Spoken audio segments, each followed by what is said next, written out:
Hey guys, Nex here. Welcome back to part 2 of our Create a Sim demo playthrough for the game Sims 4. Now the game is released September 2nd, which is coming up soon, about 2 weeks away. And today I'm going to be showcasing more of the physical aspects of the Create a Sim demo. So I'm going to start off with the hair. And I'll show you a little bit about the different hairstyles and also about the filtering system here. So say we want to make a woman with longer hair. We could just click long hair and it filters to all the long hairs. And I think that's great. I mean, it saves a lot of time, especially when you get a lot of custom content. You're going to want to be able to filter through that, so it's pretty handy. Also, wavy hair, straight hair, curly hair. And I'm sure there's going to be different kinds of filters that will be in place a little bit later too, or in the full game. And that's going to come in pretty handy. So I'm going to go ahead and give Rebecca, yeah, I'll give her a ponytail. That looks pretty cute. And we'll talk about the face as well here.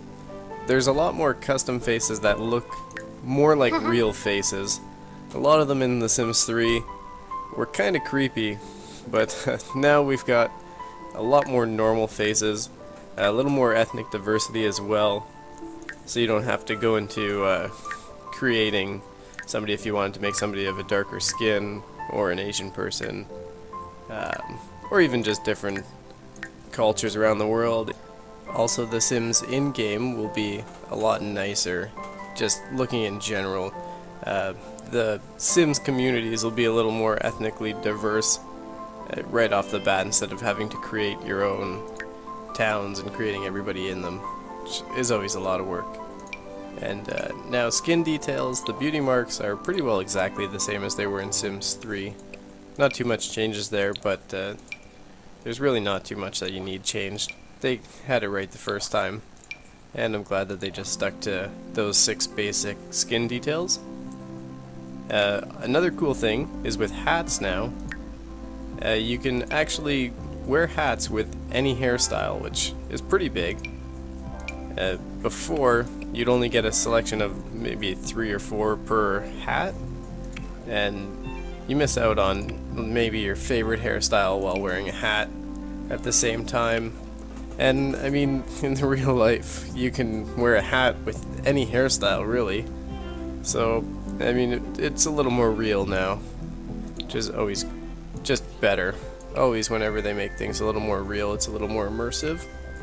Another thing to note is accessories for the head are now located when you click on the head. Those accessories are right here.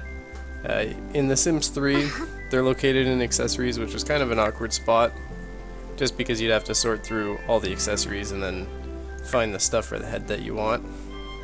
We're going to go ahead and change Rebecca's glasses to black. They look a little more sharp.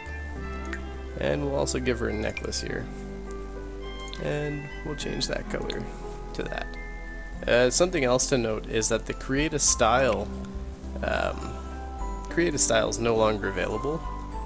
They do give you a larger variety of colors for things such as hair, but I mean, it's a little bit more lacking. You can't create all those custom styles for everything that they used to kind of give you a little leeway in making patterns and stuff in the game. I feel like that's a bit of a loss, but they try to equal it out a little bit for you. And I mean, you can't create custom highlights and crazy hairdos, but in the real world it's a lot harder to do that too. So I mean, it kind of evens out. You can also change your hairstyle per outfit.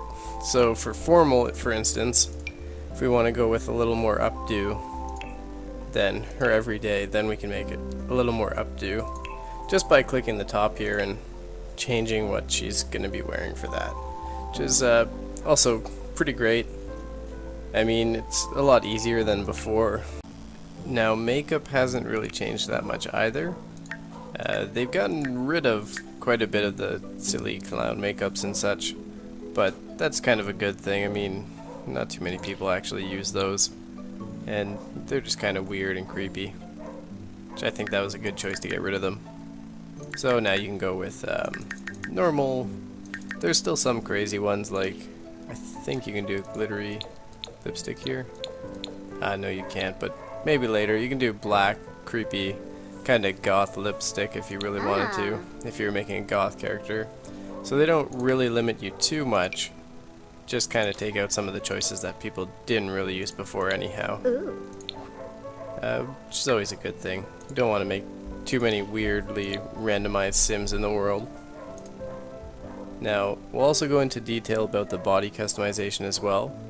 So I'll go back to the face here, and I want to show a little bit about how you can just pull and tweak any parts of the face that you want to change. But you can also select just a normal default, say, cheek, and we can tweak it as we want it from what they give us, which I think is pretty great. Another thing to note is that eyes have gotten so much better in The Sims 4. I don't know about you guys, but The Sims 3 had the creepiest eyes ever. Other than that first set of eyes, all of them just kind of looked off and different, and they seem to have gotten it a little bit better this time around. A lot of them look more normal, and you can still tweak them and they still actually look pretty normal, which I'm pretty impressed with. Even noses, I mean, if you want a larger nose or just a tiny little nose, you can also slide up where it's placed. Same thing with everything. They did a really good job with that. Now, there's also the exact same sort of thing with the body as well. So we still have the sliders here, so you can still just use the sliders if you want to quickly make somebody that's, say, very thin and not very strong, or somebody that's very heavy set. But what you can really do is you can fine-tune areas. So say you're making a mother and she's got larger hips, you can give her larger hips. You can also give them larger or smaller breasts, make them a little more saggy, a little more perky, which is always handy. I mean, you want to make things as realistic as possible. You can also change even the size of their feet, make them bigger feet, smaller feet, just something they just didn't have before. And these fine-tuners work with every single customization that you're doing. As you tweak it, it will still change it. So it adds for literally millions of combinations, if not billions, of different combinations for Sims. And it really lets you fine-tune it, and you can make yourself, which is awesome. Now, there's also, obviously, new clothes. So they've got, pretty well, it's formatted the same way. So for tops, they go into jackets, t-shirts, sweaters, tank tops. They pretty well put it into exactly what you'd do in your closet, where you sort out your tank tops, sweaters, and t-shirts, or at least that's what I do, but it might be a little more organized, or even a little less if some people go the extra mile, but it's pretty good. There's also full body stuff, so jumpsuits, which is a little more 70s, long dresses, short dresses, stuff like that. Pretty easy to find, and it's great to manipulate like that. So we'll give her something kinda cute. Let's see, something maybe like that. And we'll give her some jeans.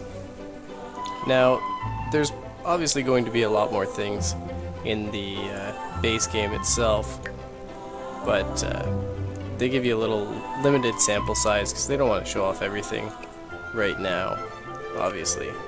Again, accessories. Now only the accessories that appear on the body show up here. So the ones in the head, you have to be clicking on the face to actually have those show up, which I think also helps sort things out a little bit. It's a little less cluttered. And again, you can sort into, say, bracelets. I'm going to remove some of these. And maybe I'll add a ring. There we go.